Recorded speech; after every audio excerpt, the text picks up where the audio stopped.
ابو عثمان نہری نے عبد الرحمن بن ابی بکر رضی اللہ تعالیٰ عنہ سے یہ حدیث بیان کی کہ اصحاب صفا نادار مسکین لوگ تھے، اور نبی کریم صلی اللہ علیہ وآلہ وسلم نے فرمایا کہ جس کے گھر میں 2 آدمیوں کا کھانا ہو تو وہ تیسرے اصحاب صفا میں سے کسی کو اپنے ساتھ لیتا جائے، اور جس کے ہاں 4 آدمیوں کا کھانا ہے تو وہ 5ویں یا 6 آدمی کو سائبان والوں میں سے اپنے ساتھ لے جائے۔ پس ابو بکر رضی اللہ تعالیٰ عنہ 3 آدمی اپنے ساتھ لائے، اور نبی کریم صلی اللہ علیہ وآلہ وسلم 10 آدمیوں کو اپنے ساتھ لے گئے۔ عبد الرحمن بن ابی بکر رضی اللہ تعالیٰ عنہ نے بیان کیا کہ گھر کے افراد میں اس وقت باپ، ماں اور میں تھا۔ ابو عثمان راوی کا بیان ہے کہ مجھے یاد نہیں کہ عبد الرحمن بن ابی بکر نے یہ کہا یا نہیں کہ میری بیوی اور ایک خادم جو میرے اور ابو بکر رضی اللہ تعالیٰ عنہ دونوں کے گھر کے لیے تھا یہ بھی تھے۔ خیر، ابو بکر رضی اللہ تعالیٰ عنہ نبی کریم صلی اللہ علیہ وآلہ وسلم کے یہاں ٹھہر گئے اور غالباً کھانا بھی وہیں کھایا۔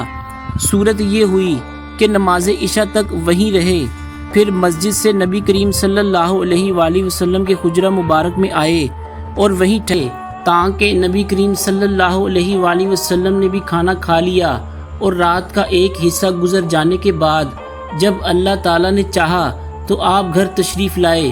تو ان کی بیوی ام رومان نے کہا کہ کیا بات پیش آئی کہ مہمانوں کی خبر بھی آپ نے نہ لی، یا یہ کہا کہ مہمان کی خبر نہ لی؟ آپ نے پوچھا کیا تم نے ابھی انہیں رات کا کھانا نہیں کھلایا؟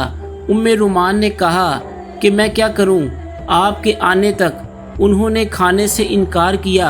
کھانے کے لیے ان سے کہا گیا تھا لیکن وہ نہ مانے۔ عبد الرحمن بن ابی بکر رضی اللہ تعالیٰ عنہ نے بیان کیا کہ میں ڈر کر چھپ گیا۔ ابو بکر رضی اللہ تعالیٰ عنہ نے پکارا، اے غنصر یعنی او باجی! آپ نے برا بھلا کہا اور کوسنے دیے، فرمایا کہ کھاؤ، تمہیں مبارک نہ ہو، خدا کی قسم میں اس کھانے کو کبھی نہیں کھاؤں گا۔ آخر مہمانوں کو کھانا کھلایا گیا۔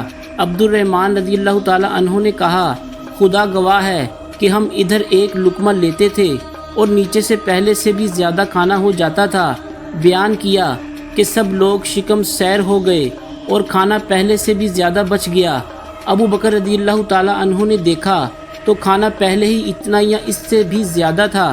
اپنی بیوی سے بولے، بنو فراس کی بہن، یہ کیا بات ہے؟ انہوں نے کہا کہ میری آنکھ کی ٹھنڈک کی قسم، یہ تو پہلے سے 3 گنا ہے۔